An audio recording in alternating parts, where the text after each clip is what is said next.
Hello everyone, welcome back to my channel kids education. अगर आप मेरे चैनल पर पहले बार आए हैं तो प्लीज़ मेरे चैनल को सब्सक्राइब कर लीजिएगा और बेल आइकन को भी प्रेस कर लीजिएगा। ओके, तो आज के वीडियो में मैं आपका जो चैप्टर एक्सप्लेन करने जा रही हूँ वो है the royal gift. This is the chapter 2 of your class 3 new mulberry English book. तो ये एक चाइनीज़ फोक टेल है। ठीक है, तो अब हम स्टार्ट करते हैं।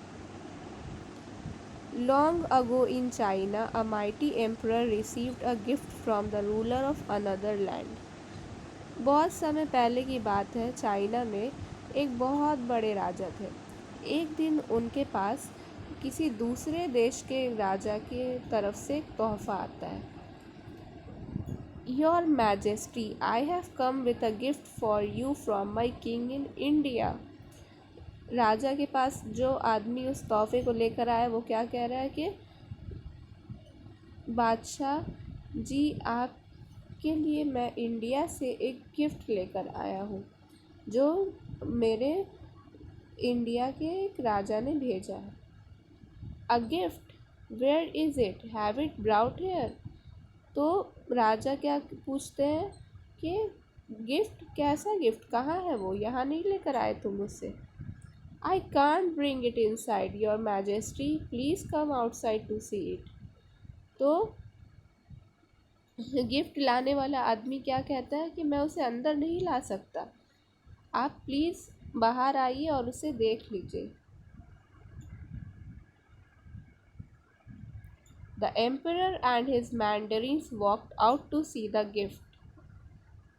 राजा और उसके मंत्री बाहर आते हैं राजमहल से उस तोहफे को देखने के लिए। Here it is. तो जो गिफ्ट लेकर जो आदमी आया था वो क्या कहता है कि यही है वो। What is that, I have never seen any thing so big in all my life. तो राजा हाथी की ओर देखते हुए कहते हैं, ये क्या है, मैंने तो अपनी ज़िंदगी में कभी इतना बड़ा कुछ देखा ही नहीं। It is called an elephant my lord. तो जो तोहफा लेकर आया था वो क्या कहता है कि इसे हम हाथी कहते हैं महाराज। It looks like a hill that has come to life and walked here. तो राजा क्या कहते हैं कि ये तो एक पहाड़ जैसा लग रहा है जो कि जिंदा होकर चलकर यहाँ तक आ गया हो। The royal court was full of excitement. Word quickly spread throughout the land about the enormous creature. There was one question that everyone was asking. How much does the elephant weigh? तो राजमहल जो है वो पूरा उत्साह से भरा हुआ था। उस हाथी के बारे में दूर दूर तक चारों ओर खबर फैल चुकी थी कि वो इतना बड़ा है, लेकिन हर कोई एक ही सवाल पूछ रहा था कि इस हाथी का आखिर वज़न कितना है। The emperor was curious too. He and his mandarins discussed it all day long. जो राजा थे वो भी बहुत ज़्यादा उत्सुक थे ये जानने के लिए। वो और उनके मंत्रियों ने दिन भर उसके बारे में चर्चा की कि उसे कैसे वज़न कर सकते हैं हम। We have no scales in the land large enough to weigh him. राजा क्या कहते हैं, हमारे पास तो इतने बड़े वज़न करने के लिए कोई चीज़ ही नहीं है जिससे हम उसे नाप सके, जिससे हम उसका वज़न नाप सके। उसके मंत्री क्या कहते हैं, even if we had the scales where would we hang them. उसके मंत्री कहते हैं अगर हमारे पास उसे नापने के लिए कुछ एक चीज़ रहे भी तो हम उसे नापने के लिए कहाँ पे टांगेंगे। The strongest tree branch would break under the weight. अगर हम हाथी को, एक दूसरे मंत्री क्या बताते हैं, अगर हम हाथी को एक किसी पेड़ की डाली से बांधेंगे तो वो भी उसके वज़न से टूट जाएगी। It is impossible two way the elephant. और एक मंत्री ने तो हाथी खड़े कर दिए कि उससे तो हम लोग वज़न कर ही नहीं सकते। The emperor's daughter heard them talking. She walked up to her father and tugged at his royal robe. ये सारी बातें छुपकर कौन सुन रही थी, राजा की बेटी। तो वो अपने पिता तक चलकर आती है और उनके कपड़े को छूकर उन्हें बुलाती है।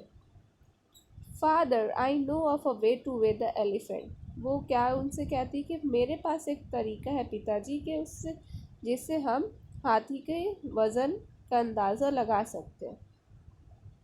यू माई डॉटर, राजा हैरान होकर पूछते, तुम बताओगी कैसे? Come with me and I will show you how two way the elephant. तो राजकुमारी क्या कहती है कि मेरे साथ आइए और मैं आपको दिखाती हूँ कि कैसे हम उस हाथी का वज़न नाप सकते हैं। The little princess took her father and the mandarins to the riverside. There was a big sturdy boat there. जो छोटी सी राजकुमारी थी वो अपने पिताजी और सारे मंत्रियों को लेकर नदी किनारे आती है और वहाँ पर एक बहुत ही मजबूत सा नाव रखा हुआ था। तो राजा की बेटी यानी राजकुमारी क्या कहती है, first put the elephant into the boat. वो सबसे कहती है कि सबसे पहले इस हाथी को उस नाव पर बैठा दीजिए। Then see how deep the boat goes into the water. हाथी के वजन से तो नाव पानी में थोड़ा अंदर जाएगा, तो वो क्या कहती है कि जितना अंदर जा रहा है देखो कितने अंदर जा पा रहा है नाव। Make a mark on the side of the boat to show how much the boat sinks. और वो कहती है कि उस जहाँ तक नाव पानी के अंदर जा पा रहा है वहाँ पर एक निशान लगा लो। Bring the elephant back on land.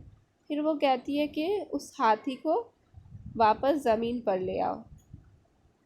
Now gather some large stones and put them into the boat till the boat sinks to the level of the mark. फिर वो क्या कहती है कि अब कुछ बड़े बड़े पत्थर लेकर आओ और उन्हें नाव में रखते जाओ, तब तक रखना जब तक नाव उतना नहीं डूब जाए जितना वो तब डूबा था जब हाथी उस पर सवार था। Way the stones one by one on the scales. फिर वो कहती है कि वज़न नापने वाले तराजू में एक एक करके सारे पत्थरों को रख दो। Finally, when we add the weight of the stones, we get the weight of the elephant. It is as simple as that. फिर वो कहती है कि अगर एक एक करके हम उन्हीं सारे पत्थरों के वज़न को जोड़ दें तो हमें हाथी के वज़न पता चल जाएगा। ये तो बस इतना आसान था। Well done my princess, this is a very clever idea Indeed. तो राजा जो है वो उनकी अब राजकुमारी की तारीफ़ करते हुए क्या कहते हैं कि ये तो शाबाश मेरी बेटी, ये तो एक बहुत ही ज़्यादा होशियारी वाला काम किया तुमने। Thank you father, can you guess how much the elephant weigh. तो राजकुमारी क्या कहती है कि शुक्रिया पिताजी, क्या आप अंदाज़ा लगा सकते हैं कि हाथी का वज़न कितना होगा। And the fame of the emperors daughter travel far and wide. और इस तरह से राजा की बेटी की चर्चा और वाहवाह चारों ओर तक फैल गई। Thank you everyone.